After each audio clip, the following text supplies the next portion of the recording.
Some important items, but ones which I think we can probably motor through a wee bit.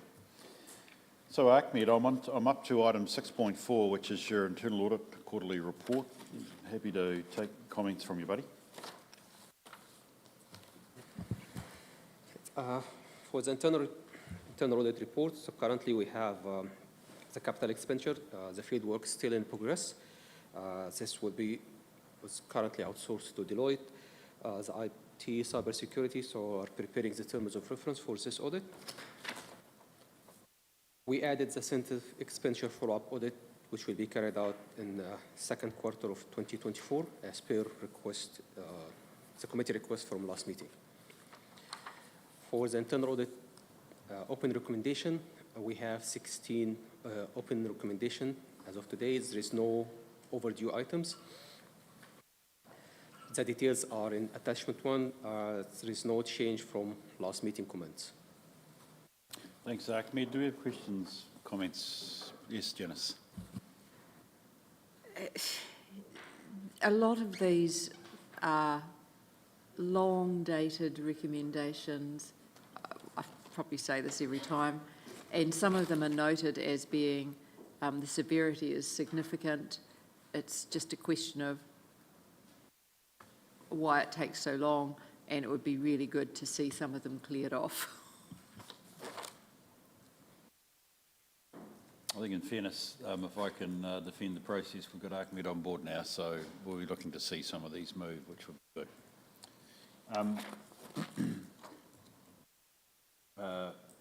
I noticed one that's been outstanding. We say it's low on severity, and I know obviously we do have policies in place, but I noticed the cash controls. I know it's at a very low level in terms of starting to think about our operation.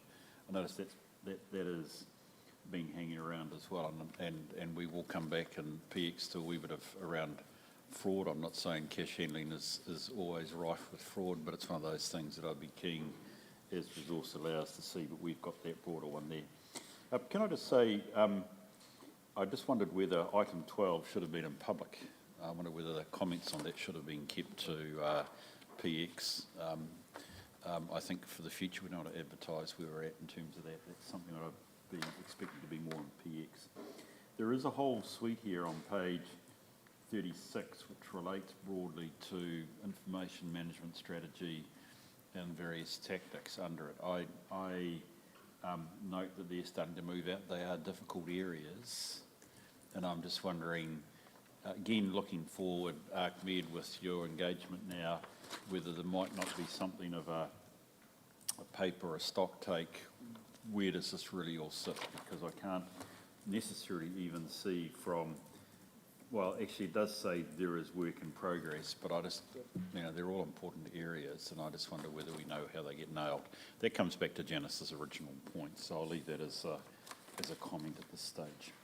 So the motion is that we receive and note both the plan, which is under paragraph 6, and also we note the open internal audit recommendations. I'll move that from the chair to over seconder. Thank you, Peter. Any comments? Being none, I'll put it. All those in favour, please say aye. Those against, it's carried. That's brilliant.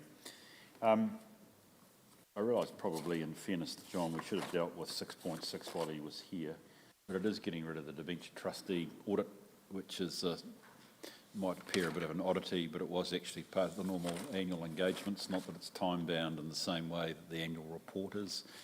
Sorry, I should check. Who's speaking to this? Jason, who isn't here, probably living happily on the Gold Coast. Is it the Gold Coast Jason moved to, Andrea? Should we all go and join him over there? It might be, a Timaru junket to the Gold Coast to meet with contractor. I can just see it now. Everybody goes except the chair. Okay, no, I'm getting too loose today. It must be close fair, to Mr. Christmas. Chair, we are in the Riviera of the South. Yeah, good correction, Peter. You've got me absolutely right. Andrea, I'm in your hands. Thank you. So this is essentially the Debenture Trust audit for 21-22. So there was nothing noted of concern there, and they're currently in the process of doing the 22-23 audit for the Debenture Trust. Yep, sweet. as I say, there's lesser pressure here in terms of being time bounded, but it is something about keeping your nose clean, given we do hold debt, albeit it's only with one entity. This was more relevant when you subscribe from the general public. Well, actually, it's important, sorry, with our GFA as well, dare I say it, but it's more easy. I'll move from the chair that we receive, and we note the unqualified opinion. Do I have a seconder, please? Thank you, Janice. I'll put the motion. All those in favour, please say aye. Those against, it's carried. Can we look at the business improvement update? Sam, I saw you somewhere and now she's gone. Is that right? We probably outlived her ability to be here, did we? Why don't we? Yep, really good idea. I'm keen on, I like the flexibility. Give us a crack on this one. What do you reckon? All good? All good, there's nothing to note of significance there. I'm of that view too. Can we, any discussion for, look, in all seriousness, we shouldn't joke about it. It's one of those small things that councils can trip themselves up over. As I say, really our role, I mean, this has been approved, our role is actually, does it meet our sort of sniff test that the level, the nature is correct and right? Janice? What's listed here is a whole pile of tiddly little things. Are there things that are sensitive expenditure that aren't here? That in other organisations would be labelled sensitive expenditure in terms of, I don't know, taxi fares, meals, etc. So there are potentially things like that, but we've classified those as part of training as business as usual. But once again, they weren't significant value. Yeah, you could add to that professional memberships, I guess, because we have a number of people who the organisation pays membership for, whether it's accountants, lawyers, engineers, those sort of professional bodies. There hasn't been any of those in this quarter. No, probably not, because they arrive at the end of June, do they? Yeah. Right, yeah. Yeah, but it might be some of that. Yeah. So essentially, this report was calculated or essentially gathered together similar to last financial year, which was audited. Yeah. Thank you for that. Any other comments I could like to make? In terms of my sort of sniff test, it all looks reasonable, subject to completeness, but I'm comfortable. Again, I remind the committee, I do sign off Nigel and Bede's expense claims, and they are minor to the point of almost negligible. So I'm not surprised, Janice, the relatively low quantum here, which is fine. So look, can we move to the recommendation that we receive and note? Thank you, Peter. Thank you, Nigel. I'll put the motion. All those in favour, please say aye. Those against, it's carried. Brilliant. G'day, Sam. How are you? Sorry, I noticed you sitting there for ages and we kept on going about risks, thinking, oh, don't blame me, you might have had to shoot through. So if we could go to your paper, please, item 6.7, which is the improvement update. I'm in your hands. Thank you. Thank you, Mr. Chair. Everyone. ESCO Procure to Pay, the statement of works has been signed and there is a project kick-off meeting scheduled for tomorrow. With Atticus Bookable, we are currently in the process of incorporating such as cemeteries, banners and flags, and equipment hire, such as safety cones and so forth. These new requirements will be great features for our customers to be able to book. We also have the Shira upgrade project that we've been working on. The build work for the upgrade has been completed. We are currently undergoing extensive user acceptance testing to validate the functionality, performance, and the user friendliness of the upgrade. As we work through the user acceptance testing, we are making changes to the system, including the mobile app.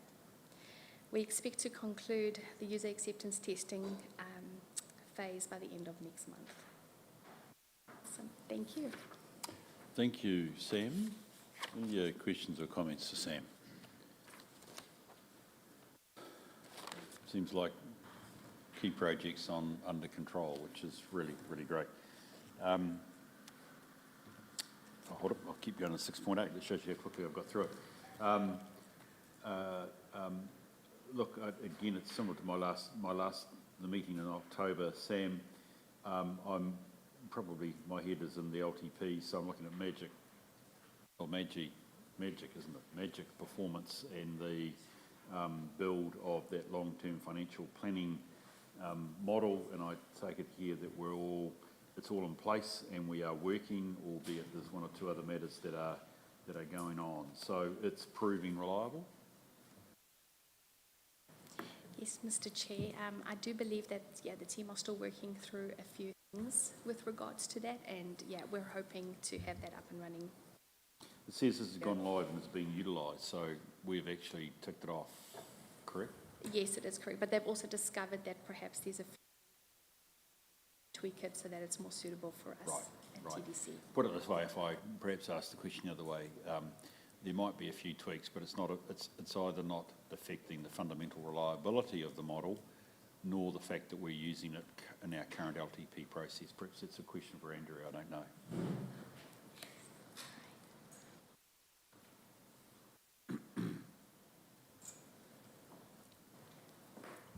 So at this point, we've resorted back to our spreadsheet model that we used for the long-term plan 21.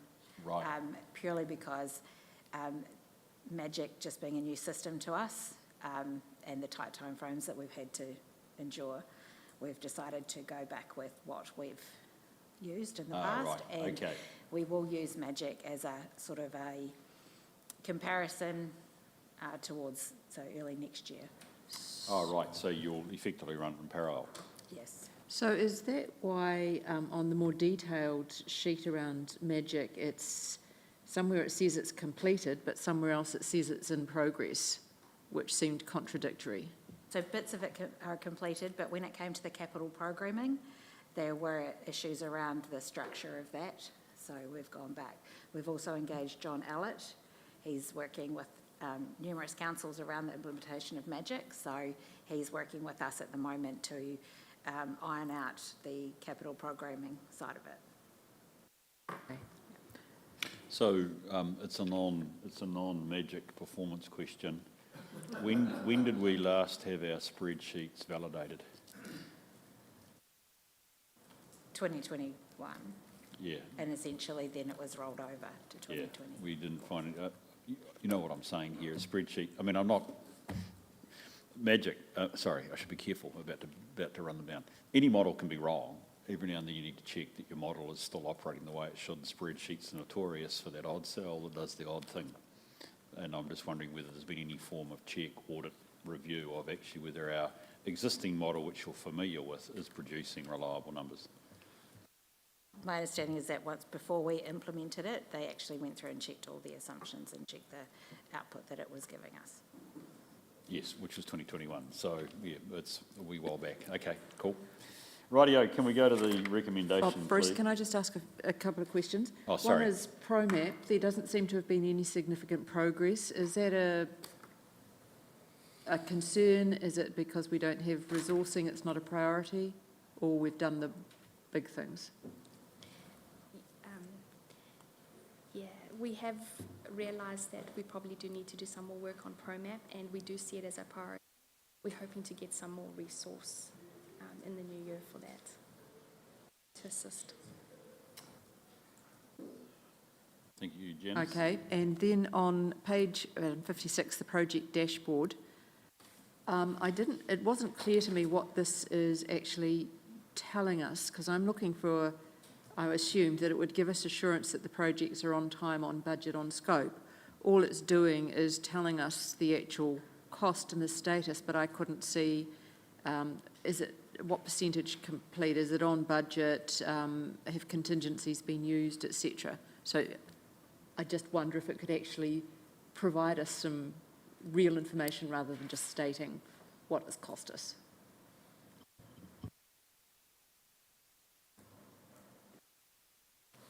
I wonder if you could take that advice. By the way, Janice, this sounds like I'm not actually being critical. Do you have any good examples of project reporting? Oh no, project reporting. I'm thinking here of the which Sam has done faithfully. Thank you, because we did ask for Sam, something like this. I thought I might have sent some through to Brittany when she was here. Did I? Yes, you may have. I didn't receive a copy of that. Okay, let me see if I can find some, because I Yeah, certainly do. Just, I wonder, just as a follow-up, just so that. But I there's wonder some- what we use for our, because these are tiddly little projects, scarcely worth worrying about too much. But the major projects that we do, presumably some of that significant reporting comes through to council, and some light version of that might be appropriate. Okay, let's take that on advice, and it can be thought through. There's a wee bit of tidying up there that could be done, so have a look. Happy to look at that, Chair. Have a look at the emails previous that have been sent, which should be fine on. Thank you, Janice, for that offer. So that we receive and note the report from Sam. Mover and a seconder, please. Thank you, Nigel. Thank you, Michelle. I'll put the motion. All those in favour, please say aye. Those against, it's carried. Thank you very much. Appreciate that. Sam, okay, so we're up to 6.10, which is the procurement roadmap and delivery update.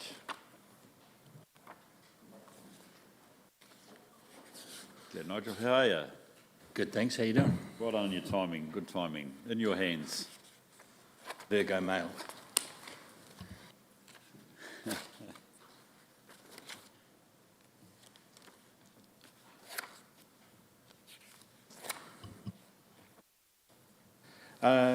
Morning, everyone. I'm here today to present the procurement roadmap and delivery report update. A couple of recommendations there around the acceptance of the roadmap and the progress being made, and also regarding the procurement policy that the SLT has approved, and the supplier onboarding process that has also been approved. Is there anything particular you want to note in the paper for the benefit of the community before you ask your questions, Nigel? No, by all means, ask away.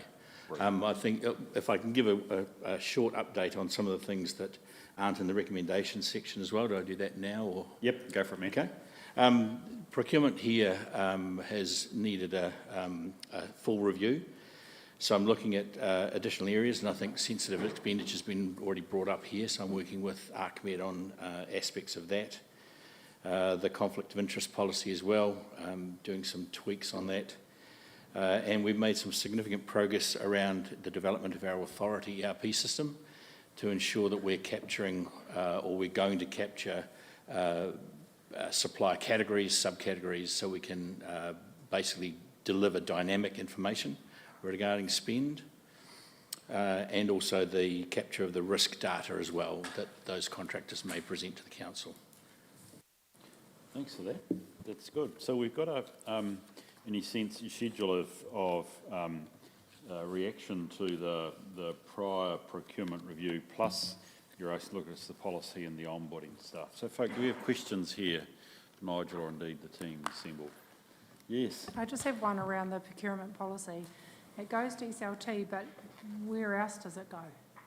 Like, does it come to tender and procurement? What governors actually sign this off? Because after a couple of weeks ago, I would like to have the opportunity to review that as a councillor. Where else does it go? Technically speaking, it's the SLT have reviewed that from an operational point of view. From my point of view as a layperson in local government, I'm looking for approval at the audit and risk, and then if there's any discussion that the individual councillors need to have, I'm certainly open to that. B, you may want to talk about process, Catherine. Through you, Mr Chair, Councillor Scott, yeah, these sort of policies would normally come to this committee for their endorsement and comment, and you'll see one here around the workshops before it then goes off to council. And sometimes it's a decision really, I suppose, reached here as to whether we take it from here to council, but normally a policy of that kind would come to this committee once it's been through SLT for them to endorse. Is the way we've used it, and a number of policies, sensitive expenditure, conflicts of interest, via that mechanism. Thank you. When is it coming to here then? I think we thought we would be bringing it to the next meeting as a final policy, was it, Nigel? The policy itself is ready for review now, is it not? Well, because it was, as you recall, we were pushed for time to get it in, and so the SLT have seen it. We've brought it here, and so to bring it here, get the comments of the committee, but acknowledge that it probably lacked. Probably we thought there was a little bit of refinement, but we wanted to get it up because substantively it is complete. And but there were one or two areas that SLT weren't quite necessarily agreed on, but we wanted to bring it for this committee to give an opportunity to endorse it so that we could get underway with all of the other work streams that flow out of that policy and sit under it. Otherwise, it'll be another 3 or 4 months. So that was, so really it's here for comment now, I guess. But it probably, it'd be fair to say it had a little bit of, not through Nigel's work, but through just SLT members still wanting to ensure it worked for them in various areas, particularly Mr Dixon. And so, but we decided it should come here for comment, but acknowledge that it might need a little bit of refinement. That'd be a fair comment? Yeah, there was nothing significantly substantial that needed to change. It was more some wording in it, but other than that, it's ready to go. So have we got the right resolutions that we endorse, or should we be saying we approve the direction of travel? If it's going to go back, if it's going back to SLT for finalisation. Through you, Chair, look, I think just with what's ahead of council, I think it needs to come through in some shape or form through to council, because what's topical sitting in behind the scenes is just around local contractors, and so I think it needs to come through to council, just that one for their information, but also to, you know, just so they've got really good in-depth knowledge of it. And also with what we're looking to do with changes, potentially under 17A reviews, those sorts of things in the next, you know, period, you know, 6 to 2 years, 6 months to 2 years, then we do need to, yeah, I think it does need to come. So as far as the pathway, if you like, maybe it's, you know, it's endorsing the pathway, but the end pathway is potentially that we bring it through for adoption for full council, if that's okay. Yeah, that would be fine. I mean, we bring it here because it gets sort of that examination, if you like, at a governance level. And I guess it's a bit of a judgment call then as to whether it comes back to this committee, depending on the nature of the changes, or whether they're really largely cosmetic, in which case it gets then sent on its way. And again, to your, through you, Mr Chair, to you, Your Worship, I suppose in some cases it's also really, it tends to be that officers, once they've had endorsement here, they're quite keen to get policies in because a whole heap of training plans, procedures then flow out of it. But bringing it back to council by all means, and if not too much work, it could be back in front of council pretty quickly. So I'm comfortable with that. I just want to, I guess, therefore check, Bede, and perhaps I've missed it in the papers. If there's nothing substantive that you're thinking SLT is going to add to the policy, I'm happy we endorse it. It goes back for a scrub up, and for information it's sent up to council. We're dealing with what would be the traditional role of a risk committee, which is to look at the policy and try and do our work and understand the nature of the controls, and indeed, as you say, endorse it. So as long as it's really only a tidy up and then head to council, I'm comfortable that we tried this morning to receive comment and endorse it. Yes, Peter? Perhaps you might be able to shed some light on it. The tension in regard to the policy is that, and reflecting on the last meeting that we had, that and I chaired it, and you could see the councillors understand procurement from a public sector point of view, but not from a council direct point of view in terms of what is actually procedure and were we following procedure and what things do we have control over. And one of them was, how do we give significant weighting to a local contractor over someone else, and how does that weighting affect how we make our decisions or how that information comes to us as councillors? And So we need to take some direction on that, because I'm sure there is, you can't just make up what a weighting is based on, what it is. I have to meet all these other things and then give weight to them and all those sort of things. There was quite a bit that came out of that, and I think really what we need is a workshop so that councillors understand the fundamentals of how these things are done. I don't know if Your Worship, you understand that, where I'm going with that? Yeah, through you, Mr Chair, yeah, and that's a question. Yeah, look, I'm comfortable, and I know on the back end of that, Nigel has, or is keen to engage with some of those parties around education and what's required to, bring our local contractors up. So there is already some work going on there. So Yeah, if I could add to that, I've already had an off-site meeting with one of the unsuccessful contractors, and I've issued them with some additional information from the analysis, and also provided some direction about what would be preferable in the future. So that's more of a procedure than a policy, and we need to look at what the difference is there, and show that we can have some effect for those things happening, so that we're potentiating all our local contractors every time, at every opportunity. I'm not sure how that's reflected in the policy, though. Okay, I feel like I've stumbled on a landmine here with this paper, which clearly has had some traction with councillors prior to today, which I'm not aware of, and as I'm not surprised in some sense. So to try and drive a bit of because it sounded like we're being nonsensical. To drive a pathway forward on this one, can you just help me here, Nigel, just to understand indeed what we're trying to build here? So in a normal environment, I'm used to there being a procurement policy, which is a genuine policy, pretty much in the areas that you talk about about what is our approach, what are the principles in terms of procurement that an organisation will run.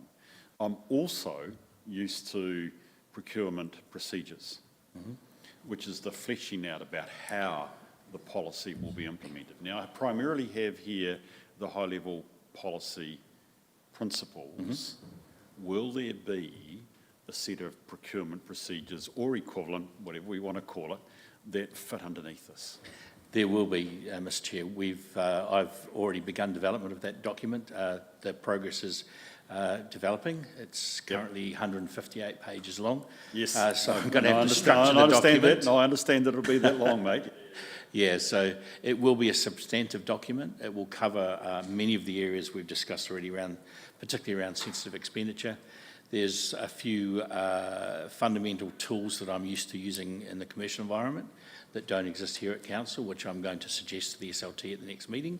And we will develop that document. It'll be ready for end of Q1 next year. So in effect, we need to reflect that what you're asking us to do today is to endorse the high-level principles. Correct, yeah. As in contrast to, we use this with our strategic risk discussion, the implementation plan, which is the procurement policy, correct? Absolutely, yep. Right, okay. Now, that doesn't mean to say that we shouldn't take this through to full council in the way that you're saying, because clearly there is matters of issue here that are real, but I think we just need to limit what we're being asked to deal with today, recognising there's a lot of action that must follow this. This is to get the first cab off the rank, right? And the reality is that that manual, those procedures need to hang off the policy as the philosophical document that suggests here is the direction we're heading, and and the manual is the pathway to get there, and all of those structures and workings.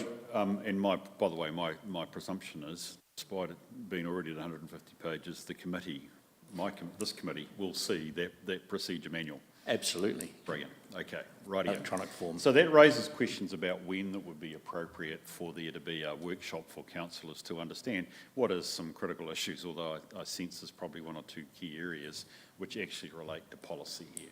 So why don't we just field some questions around the policy? That's what you're asking us to do. We'll see where we're at relative to the recommendations after that, but with the intention that we endorse the broad principles.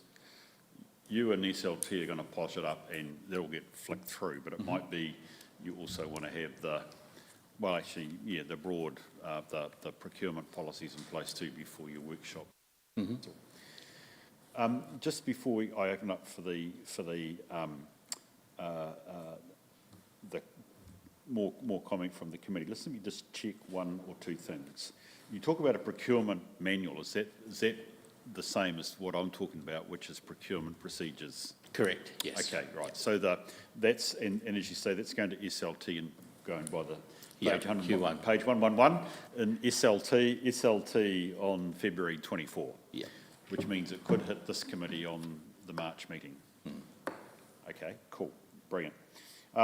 The other thing here, which is really important from a step process, is the Civica contract management module as a repository for all the procurement work that goes on beforehand. Where's that at? The contract management module that we have attached to authority, we purchased originally, but we did not implement it other than to manage contract numbers. I'm working with Joy Burt and the Civica team around developing the opportunities there to build the entire contract management system. So we're managing key dates, insurance, all those sorts of things, milestone payments, all of that. So it's in its infancy. I only had the meeting a couple of weeks ago. Yep. But that's quite a sizable project, but the return on investment will be huge. We'll now know a lot more transparency around our contracts. Brilliant. And it'll be dynamic information as well, so you'll be able to, anybody with access will be able to look and view and answer their own questions before they asking anyone else. Okay, so obviously as a committee we'll monitor that progress. Correct. And so I understand that, so that's fine. So that then gets us back to the core question, which I'll invite committee members to raise questions now, which is the procurement policy, or indeed the onboarding, which is the second part of it. Are there any questions we have over it? I have a couple. I might as well start. Can I just check? Firstly, paragraph 11. Any exemption requests to this policy and associated procurement procedures require approval of the group manager commercial and strategy and or the chief executive prior to the procurement activity. Can you just clarify that a bit more? What would be an exemption from this policy? What would that look like? Can you give me a practical example? Practical example would be if we had a specific contractor with a skill set that was not replicated in the competitive environment. So a specific contractor with specific, and we're doing some work on the cybersecurity work, and we have a significant individual that is far and above anybody we could ever find competitively. So that would be an example of that.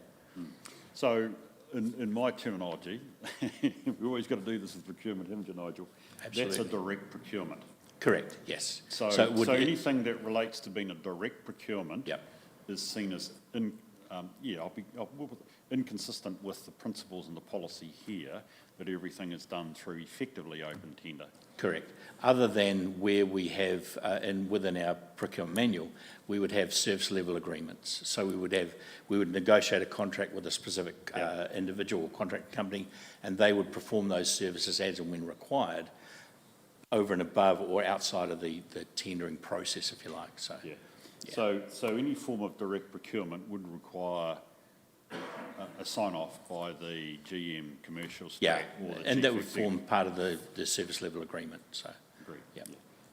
Not unfamiliar with that. I just wanted to check the SB. I mean, Mr. Chair, I can give you an example of when we did apply it recently. When we acquired the land, that land down in Meadows Road, we needed an asbestos check on the day at the time, and we simply just went directly to someone we knew who was available and asked them to do it because it needed to be done within a very compressed time frame. So it's that sort of thing where we depart from the notion that we would go and seek some competitive pricing. Okay, look, I'm not unfamiliar with that. Would it be all direct procurement, or does that work within financial delegations? Does that work with, is there a cut-off limit? Any direct procurement requires it? Is there a dollar limit over which it must happen, a dollar limit under? We would manage that through the delegation to authority process, and as in partnership with the procurement manual itself. So we'll get back to the procurement manual and the delegations. The nuts and bolts of the actual activities. yeah, I think that the policies about the philosophy around practice, the manual will give you the instructions of how to do it. So Nigel, I then did get to the question actually, and everybody has asked it already, on page 123, which is the essentially promoting local benefit section. Yep.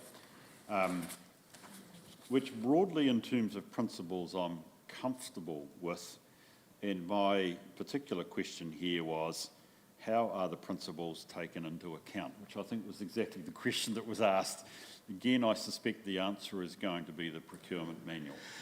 It is, when we are looking at a competitive tendering process, there is a weighting around local resources, and that it will always form part of our RFP process. So we do have that weighting. Nigel, does that have a hurdle rate that there's a core level of competency, et cetera, needed to be met by the local provider before those local elements come into play? They're all included as part of the evaluation process. So we require contractors to provide all of the information we have in our non-price weighted attributes. Yeah. And the section that we have regarding local contractors or local resource requirements or suppliers, it forms part of that. So as an overall structure, you're talking about, let's say, 100% of an evaluation. A portion of that will be allocated to local. And if there's proof provided utilising local resources, whether that be direct contractors or subcontractors, then that's where they present that information.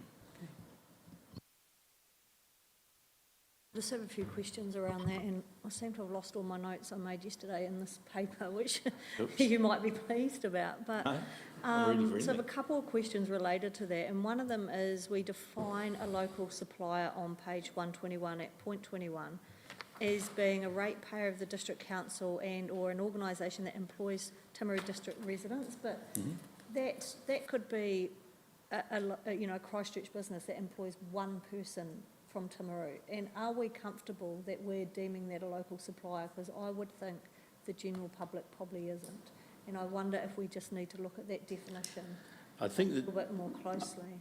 I think the definition itself stands on its own. What we do when we do our analysis of our RFP is we ask contractors to provide a list of those contractors they're going to use, whether they be direct employees or subcontractors. Okay, so in the principles at number 14, we don't even mention local in there, which concerns me a little bit. And we talk about priority being service, cost and time in that order. And there's no, local isn't even one of the principles that we're taking into account.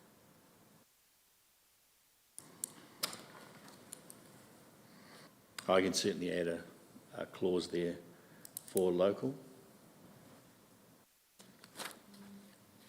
I don't know if I totally agree, actually. I'm trying to form that into my mind, Michelle, so I'm open to debate here. Because actually, in applying the local, we need to apply all those principles under 14. Okay, I guess what I'm trying to reflect here is, for my view, the principles of 14 stand higher. They're the highest principles that we must adhere to make our procurement process safe. So it's reasonable to bring in, I mean, most councils do, actually, to be honest, bring in the local benefit test. But it's a test that must be seen in the light of meeting the principles that are outlined in 14.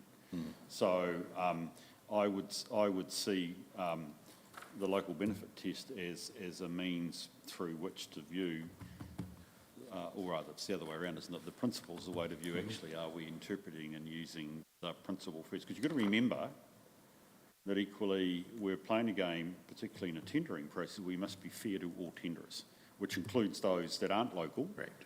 And may have a valid offering, but they just need to be aware that actually we have a local content want to say content, it's media, a local benefit principle, Yep. which they're competing against, but they need it to be interpreted fairly, with integrity and da-da-da-da-da. Yeah. So that would be my argument. So,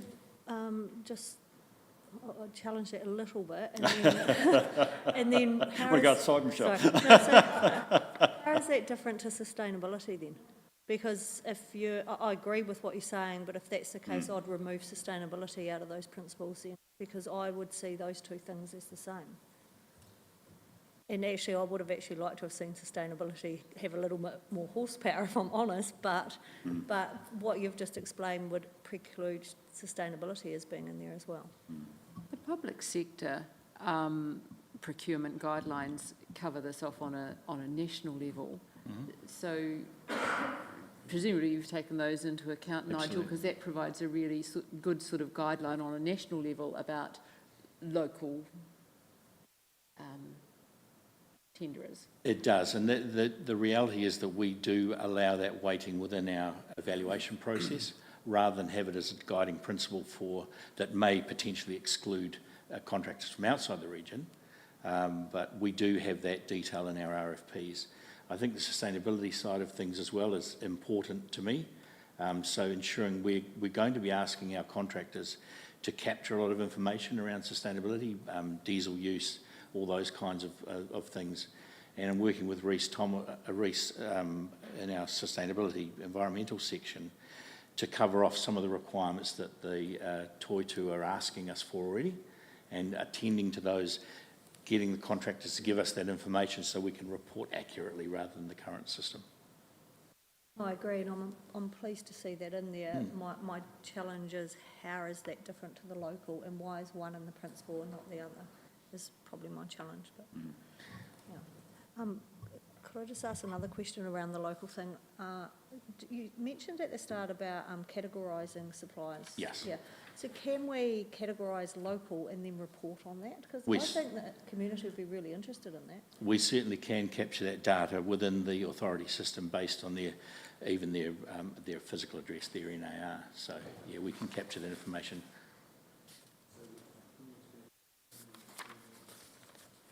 I just wondered if, it may be of interest to the community, if of all the money we spend, if it's 20% local or 80% local, or and I just think it would be interesting. And we have done that work before, yeah. That is, it's an interesting point. It's interesting, yeah. I mean, I can still see some challenges around the idea of local. The major contractors, and I won't name them, probably have quite significant workforces in Timaru or within the region. So, but they won't be local by this definition necessarily. You need to be careful how you interpret what local is. But anyway, that's another story. Yeah, Nigel. We're probably lucky in most, especially horizontal infrastructure. We've got great capacity locally, so a lot of it is spent locally. It's probably in the vertical build where you just get challenged somewhat. So, Peter. So one of the things that we'll struggle with is when we have that matrix, it doesn't, you can bring localism up and even make it 20% of the matrix. And until we level the playfield around getting our locals up to understanding if they're going to report in this environment, it has to be at this level, then the subjectivity or the overview that you're going to have when you're looking at it, they fall by the wayside, and it doesn't matter, you make it 50% of local and they could still fail. And so that's one of the key things that we need to provide, to have an environment where they can be competitive at that section, what you said, under 14, all those things, that the comfort that they can do it appropriately, on time, to health and safety, and meet all the other matrices in there that makes, and then that comes in. So unfortunately for us, that's something we're going to have to do some work on. I think from the procurement point of view, the education process is not just internally within council, it's definitely education of vendors. The unsuccessful contractors or proposers for the art gallery, I've issued them a message or the results, and at the back end of that it was about if you want to contact me, and one of them has done, and we've had significant discussions around that. And the effect will be that they will become more educated about the requirements we need. And it's been received very positively, so we'll just see how that works out. And I'll invite the others as well if they need it. And part of the process will be to build in the minimum requirements discussion around the site visit. So we maintain a level of minimum requirements. So we're reinforcing the fact that we need certain information because we need to be able to evaluate. We don't know what we don't know, so we need to evaluate them fairly. Thank you. Just one other minor question from me, which is actually in the sort of the glossary or the procurement methods, and I'm looking at page 125 of my agenda. It's 7 of your 11 of your thing. Under future procurement opportunities, which is a very interesting idea, you have when a related RFX. Is that we don't define what RFX means? So the X stands for the different versions of RFQ, RFI. Yeah, okay, good. Rightio, I figured that might be the case.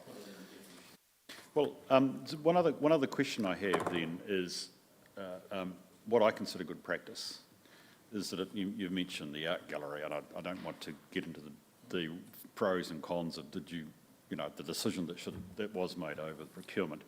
But I take it with anything like that, you'd be expecting the project management team to develop a procurement plan, correct? That's correct, yes. And I mean, this would be where they would assess the market, they would assess the conditions for what would be the most appropriate procurement method. Presumably, this is also where, through your manual, you'd be providing guidance to how that procurement plan would interpret the local content. That's correct, yeah. And the procurement process needs to be involved as early as possible within a potential spend environment. So. And obviously, that procurement plan and looking at the market could also have the recommendation you go to direct procurement, in which case you're looking for the CEO's exemption to be able Absolutely. to go So into the process would be quite prescriptive about the channels to follow. Good. Thank you.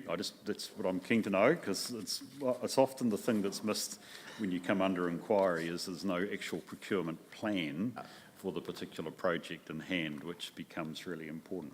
Yeah. So that actually... Oh, sorry, Nigel.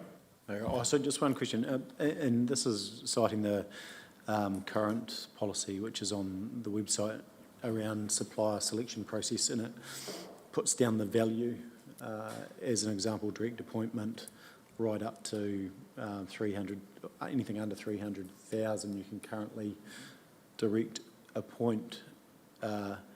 Is that still going to be the case, or does that change with the new policy? It will be under review. Sorry, it'll be under review. That structure was originally left out of the policy, then it was placed in, and then we took it out again because it'll form part of the manual itself and around the delegations of authority and the reinforcement of those.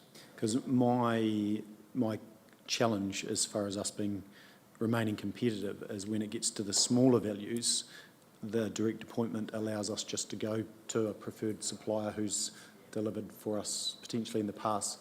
And so I would like it to be more structured, so we can't just go to I'll choose carpet, but we can't just go and get carpet off the same person without going through a process of getting multiple, because otherwise we it could be challenged that we're forming some bias. Well, sorry, can I just ask a question that adds to that? So, I mean, in that situation, presumably we have the idea of a panel of suppliers. Do we do that here? Not that I'm aware of at the moment, no. I mean, it's one of the ways. Panel. It's one of the ways, partly to help, particularly with local, but actually also in that case of direct procurement, that they're pre-qualified through some form of procurement panel. Yeah. It means then that there is a level of assurance for the organisation that it's not being used arbitrarily, which I think might be one of the points I'm picking up from what you're saying, Nigel. I think that the reality is that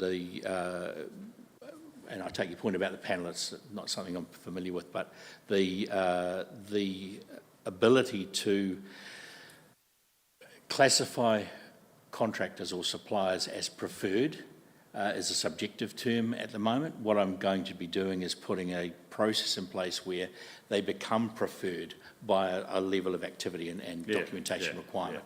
So once they are a preferred contractor, then we have the ability to do the service level agreement, and we can choose to add values to those along the way. The other thing about the low risk, low value stuff is there's a number of other opportunities to use rather than a competitive tendering process, and that'll be where we build the value. So those minor purchases are handled outside of the procurement process. Yeah, Or tendering process. I mean, my challenge to that is that once you add up many minor purchases, they become quite large over the course of time. And that's the management process. So yeah, absolutely there is a propensity sometimes to do that. And the reality is that we'll be monitoring that as we move forward. So if there's any, we used to call it order splitting, but that kind of technique is just not acceptable in a procurement process at all. Michelle? Sorry. Yeah, no, it's fine. Thanks, Nigel. Appreciate you being here, buddy. I just have one last question on page 139 with the flow chart about new suppliers. And I just couldn't really understand this flow chart, sorry. So you're saying this is for a new supplier, but then it goes, is there an existing supplier? Yes, you've engaged with them. And then if you go no and come down to a new supplier approved, no, it says engage with the approved supplier, but there isn't one. So I struggled with the flow chart a little bit. How do you get a new supplier if you have to always engage with the existing one? No, it's... I think the reality is that we've got a number of duplicate records within our system. So that's just a quick flow chart to suggest that we already may have somebody. So it's investigating that process rather than creating a new vendor form every time.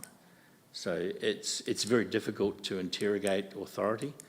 So that's why the structure around the types and the subcategories and categories is there. And that will eventually be available on the intranet as well, so people will be able to find it. So yeah, it's a matter of just investigating the process. So we're interrogating the existing options, which may involve a contractor's already there. We just don't know it, or that's naming conventions are a little different. So the emphasis is on record. Yeah. Not on new supplier. It's on the record of the supplier. Which I think is the issue. Yeah. Not that I'd pick that one up. So well done, Michelle. It's a good spot. Right. So where are we at, folk? I have a feeling. My assessment. I want to test this with the committee. Is that we have a sense that the policies are right. The proof is in the pudding. In other words, the manual becomes really critical as to the direction given to the organisation as to how they interpret these principles. Sorry, I'll just say with reflection to your point, by the way, too, about whether in fact you're. I mean, I'm not going to die in the ditch, by the way. I actually would have gone on health and safety as being something which actually would be more akin to what I'm trying to say, rather than the higher level sustainability. But it doesn't matter. If you can take that one on advice, there's just a question of where do we posit the completeness around promoting local benefit in terms of those principles. You've heard the debate from us. You can give us advice on that. So having said that, there's nothing here that we're saying is fundamentally wrong. We just need to see the manual as we want to see the we ultimately want to see the manual, I think, to understand how these good principles are interpreted. Am I right in saying this, committee? So if we move a motion that we endorse the policy, it's not actually saying that we then see this applied. We actually want to see the manual as well. Okay, does that make sense? They come as a pair. Brilliant. Okay, so I'm going to suggest that. I think the other thing here, and I don't think it needs a direct resolution from us, Nigel, but I think you've heard it from the committee that while we're doing our appropriate test here, particularly around systems and controls, which has got to be the intention of this committee, there is a clear request to move this through to council when this is finished at an appropriate stage. And I'll leave you to take advice from your colleagues as to do you take the policy up now because it's been endorsed by us and then go back with procurement manual, or do you, what do you do? I'll leave it as your process, but the clear message is that this will be useful to workshop with council and for them to receive the policy and the procurement manual for their information. Absolutely, yep. Okay. Correct? Good. So look, do I have a person prepared to move and second the recommendations? Thank you, Peter. I'll second them. Okay. All those in favour, please say aye. Sorry, Bruce, could I just ask, so are we actually endorsing this policy as it is? Yep. Okay. Now, maybe there's a subject to change there. We've raised your point, but I don't think it's. Well, sorry, that's what I was trying to test with you folk. Is it substantive?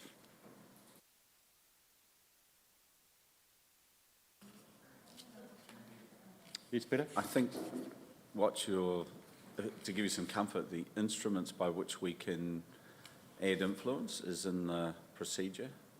Yeah, I mean, and that always happens. And so that's where we'll need to potentially have some view on the interpretation of some of these things and how they can work. And it's about how they actually can work legally within the structure of what we can and can't do. But are you happy with that? Yeah, sorry, I'm just a bit confused because I thought you just said to Nigel to go away and reflect on some of the comments from here and make some changes, but we're endorsing the policy as is. Yeah, well, yes, and I was in shorthand there saying, but it's not material. So what you're really thinking is you'd rather see the policy come back to this committee? No, well, it's going to go back to council, isn't it? It's going to go to council, yeah. Okay, well then, Yeah. okay. I mean, that's where I would rather say we're endorsing the direction of travel. Yep. I know, which I know is vague, but in effect, I recognise because Beda's indicated quite helpfully, he's brought this up prior to SLT finishing its work on it. Hopefully, they're going to be informed by this helpful discussion this morning. Bede? Yeah, no, that's quite right, and I won't go into it, but there would be, on some of the issues here, there would be, SLT would have a debate. They will now take on board some of the comments that they've received back here, but we think that it's better to bring it in this sort of 80-20 position where you can clearly see the direction of travel, the work that's to be done. Nigel's done a lot of work, he's building it up, and because there's so much hangs off it, getting that endorsement, if you like, that it's on the right track, enables us to carry on with all that other work. Otherwise, we sort of kind of sit in a twilight zone for another 3-4 months into March, and that's probably not that helpful. I think we'd rather know that there's some work to be done, have heard the comments, but carry on with the whole package of works, if you like, around it. Is that and so that's what we're seeking from. But my only challenge to that through the chair is that if the manual doesn't reflect the policy, you'll have to tweak the policy again. So wouldn't you present both at the same time? That the policy and the manual align? Because have you started writing the manual? Have indeed. Yeah, so at the moment, there's questions around the policy and that it needs tweaks. And so what happens if we get the manual, we make further tweaks and it doesn't align with the policy?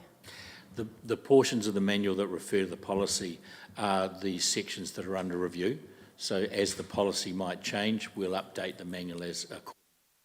But the reality is I really need to get an indication on whether the policy itself sits as a generic philosophy document so that then I can build the manual and take those, tweak those clauses. My question is, are we noting it? Hey, Mr Chair, I think I'd be more comfortable if we added to Resolution 2 at the end, noting that there are some minor amendments to be made before being endorsed by council, if that's a solution. In fact, I actually think we should remove the phrase "as approved by senior leadership team" because actually you haven't approved it. Okay? I mean, you've approved the paper to come up and we're giving you comment, but you haven't actually approved the policy yet. Yeah, it's probably, look, it's probably a fair comment. There was still some debate, but I think it's particularly for the SLT to all understand some of how it works once it's in practice. But I think to the point Nigel is making, there's a philosophy here that we are seeking that you're comfortable with so that we can carry on with the other work, because it is really important we get that done. Well, So, can we just say that? yeah, I mean, we're getting tied up around this Yeah, we are, endorsing around and the what have you. semantics. Because, I mean, I think we're you all know, agreed. the total package includes the other stuff, but equally, I'm comfortable we're only dealing with the policy because we're not going to accept the procurement manual if it isn't consistent with policy. I mean, in setting the direction, we've got the policy. The manual's got to come back to us consistent with that policy, otherwise we're going to send it back and say, try again, please. So, I mean, the policy is the highest document that we've got going, and really, there hasn't been anything today that has said the policies are wrong. There's a wee bit of a question around its packaging, but that's all. So essentially, the policies are there. So look, Peter, I know I'm playing around with your recommendation here because I think you moved it. So I just wonder if we could, if we could change it, and help me here, folk, if you would, that the Audit and Risk Committee has reviewed, let's make it positive, has reviewed, and you actually said a good phrase there. You wanted us to what? And get away, don't use the word endorse. Because we're not. Pardon? And supports. And supports the principles outlined in the procurement policy, subject to the comments received.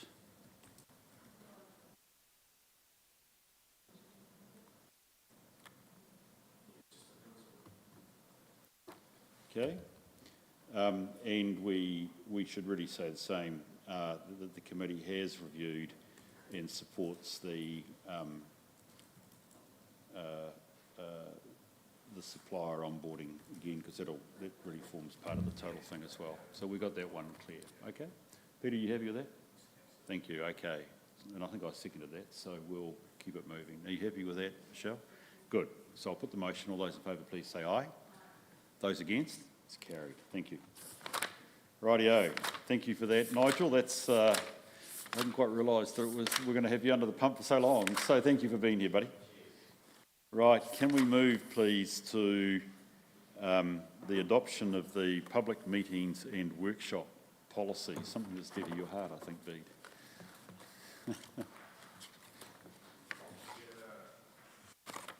Thank you, Mr. Chair. So the idea here is that, and it's been a while in the gestation, but as we went through the Ombudsman's investigation, I think we thought we'd benefit from having a policy that made it clear what we should do around public excluded, so everybody understood their roles and their functions, and it's probably also just stating a lot of what had been going on in practice, but actually gives it some framework and something for people to revert to.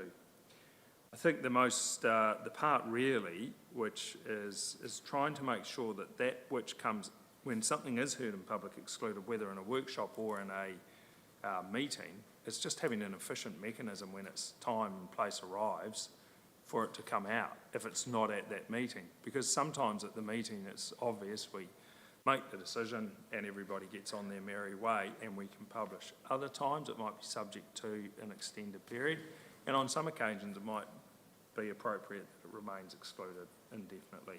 And it's having that mechanism so you're not coming back in an endless cycle of what to do. So what we're trying to do is say the Mayor and the Chief Executive have a delegation to release material into the public realm. And if they can't agree or not sure or whatever it is, then bring it back. But we think that should account for about 80 or 90% of it. So that's really the essence of it. So it's about the transparency and openness, but as I said, it's probably just putting into a policy a lot of what was already in practice one way and another. So reflecting that in effect, probably the shall we say, the two key changes, and I just want to check this. One is the workshop thing has all been well talked about. We've experienced the Ombudsman's review. we're committed to being open and transparent in our workshops unless in public there's a debate about why it should be in public excluded. The second issue is actually if we are meeting and we make a decision in PX, how's the decision made about whether the material is released at that point or at some later stage, correct? Those are the two key points you need to They know. are really, and what we're suggesting is that the committee turn its mind to it when it's hearing, or the council, because turn its mind to it at that point. But after that, the Mayor and CE really carry a delegation to dispatch most of it. Right. Because then they can just determine it on a cyclical basis.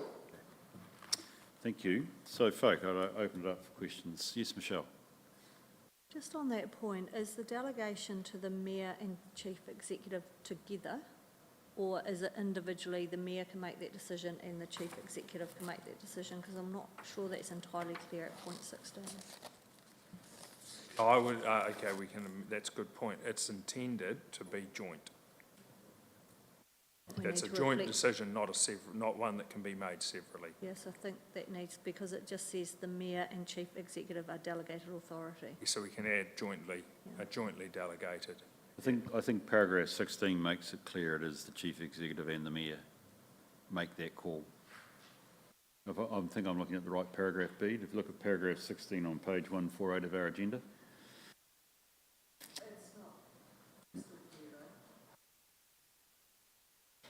What does where the Mayor and the Chief Executive form a view where does that lack? Mr Chair, we can, because the intention is I think you want them to be jointly making that decision, so we can just add, if a note is made that the Mayor and Chief Executive jointly make the decision, and that does put it beyond doubt. I think it'd be really unhelpful if you had a division of opinion. And in the way I see it happening is that on one of their regular catch-ups, they simply look at this material and say in or out, and away they go. I think the pre-entry point, though, that you were making was that at each meeting there should be a consideration of the, in my experiences, and I'd look your way, Janice, at your governance experience, is that at each item of PX there would be a consideration and separate resolution as to whether the matter, what of the matter is released. And in convention, certainly the decision generally is released. The question is whether the supporting papers are released at that point or at some other point in the future.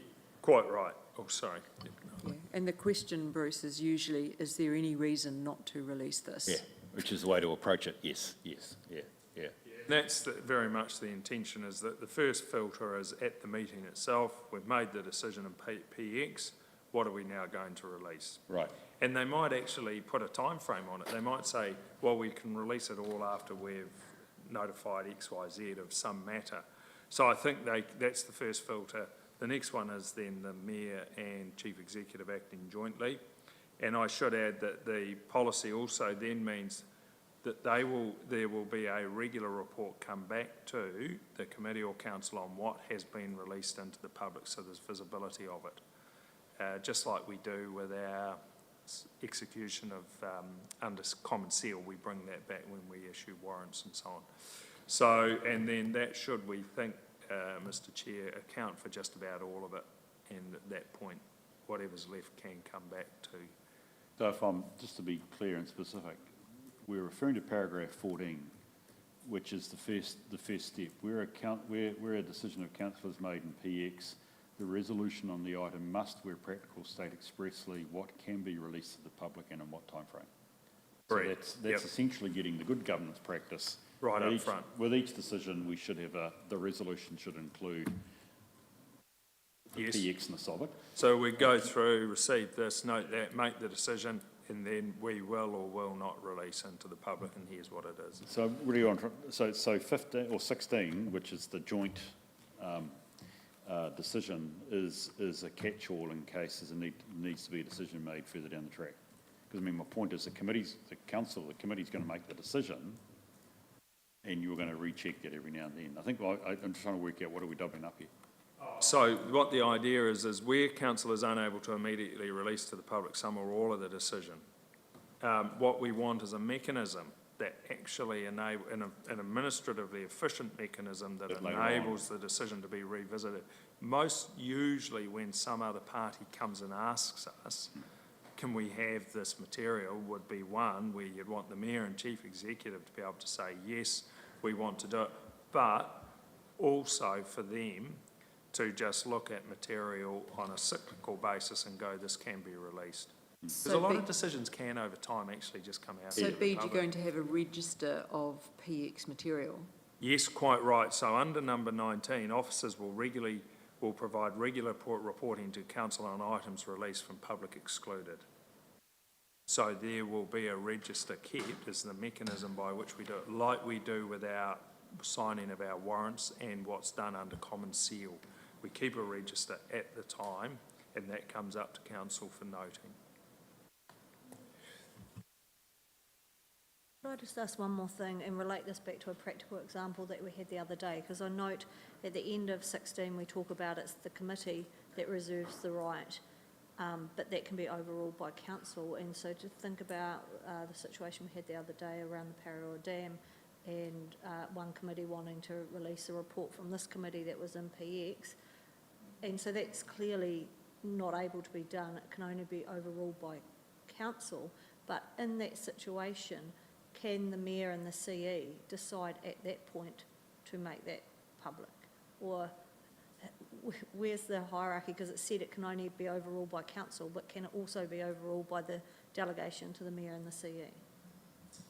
That's a good point. Yep, no, I follow what you're saying.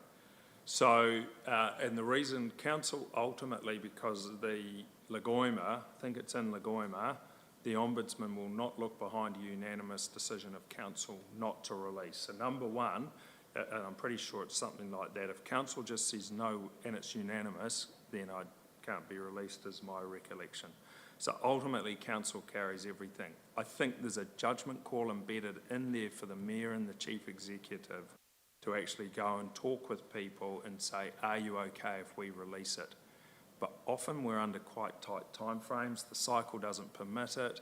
We've got Lagoimas, we've got Discovery, and so we want a mechanism by where the Mayor and Chief Executive, and if you take that example, would probably go to the committee chair or the committee members and say, actually, we think we should release this, are you okay with it? But they ultimately hold the delegation to do it. Where they're unsure, they'll bring it back to council, but otherwise every decision has to come back to council, and that becomes quite... There is an element of judgment between the Mayor and the Chief Executive that they will act. So just on that Prudentially. particular point, if you've got all of council sitting around the table, but they're not technically in a council meeting, they're in a... I think it has to be constituted as a council meeting yeah, because okay. for things like annual report, annual plan, you must be constituted as the council with the Mayor presiding, even though you might have what we call a standing committee, which is a full committee of council where all of the elected members are present. It's still only a committee, and while it might at one level seem to be a technical distinction, it is actually, I think, have to be constituted as a council meeting, is my understanding under the provisions of the LGA and Lagoima. Okay. You got two more? Go for it. Michelle? Sorry, just in the recording and live streaming of the, it's on page 151. At point 48, we talk about if we can't live stream, minutes that provide a faithful representation will be made publicly available. I feel like we're suggesting that we do if it's live streamed, which I know we do, but yeah, I just felt from that we're almost indicating that we don't do that as normal practice. And then at point 51, it says that if we don't make a recording, we'll keep a record and make it publicly available immediately. And I just felt like that's probably, and then it goes on to say if it's not possible, we'll do it as soon as possible. But I feel like we're never going to make a record of a community board or meeting that's not recorded public immediately, because there's a process with recording the minutes and it takes time. Or have I misunderstood something there? Just make that one sentence and make it publicly available as soon as reasonably possible and get rid of that stuff in the middle. I would have just put a full stop after publicly available. I mean, because you got both a meeting and a workshop. If it's a community board meeting or a committee, you're going to confirm the minutes at the next meeting, number one, and that would be then when you release it. Workshop's slightly different, isn't it? Because you don't actually have unless you're going to send it up to a committee or council to confirm the minutes or the meeting notes. There's just a small distinction there, I would have thought.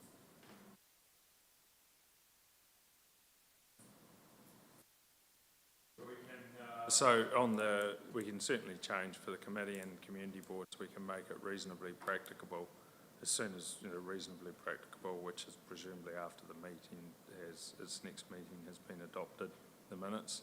It's a true and correct record. In terms of the workshop, the idea being that that's the material and collateral that is presented at the workshop that is put up and presented. Because there's no, and this was something that I think the Ombudsman did recognise. I think generally, and certainly in our case, there's not decisions getting made at workshops, but there's material getting shared, and the idea being that it would then be put up there. In the discussions I had with him directly, there was discussion about a faithful record of what was being discussed, and I think that becomes the slightly more difficult area, because we don't always have someone taking minutes or notes. The person chairing the workshop is undoubtedly making notes, or senior executives are. So I think possibly, we could word it that the presiding chair of that workshop will approve what is taken as a faithful record of the discussion. That 48 specifically refers to meetings, though it doesn't say workshops. No, because workshops, we don't. Yeah. So you're interpreting workshops, the only thing that's made available is any paper presented to the workshop, as in contrast to a record of discussion. Yeah, well, I think from what the Ombudsman is wanting is that people, you've got to, because where the workshop's open and it's live streamed and you can record and all of that jazz, it's easy. You can go and have a look. I think what he's wanting though is when you have a workshop is that somebody later has an opportunity to get a faithful understanding of actually what occurred in that workshop.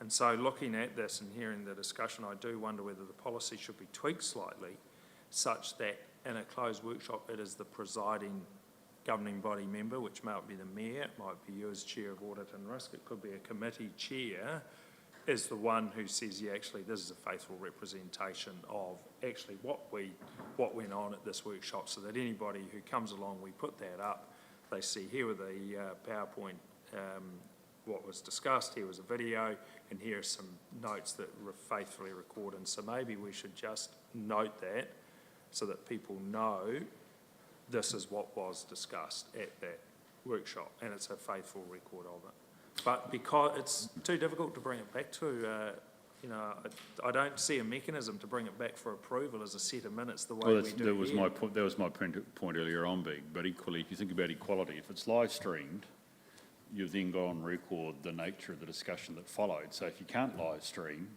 the equivalent is not just the PowerPoint that went up. It's some form of representation about the nature of the discussion.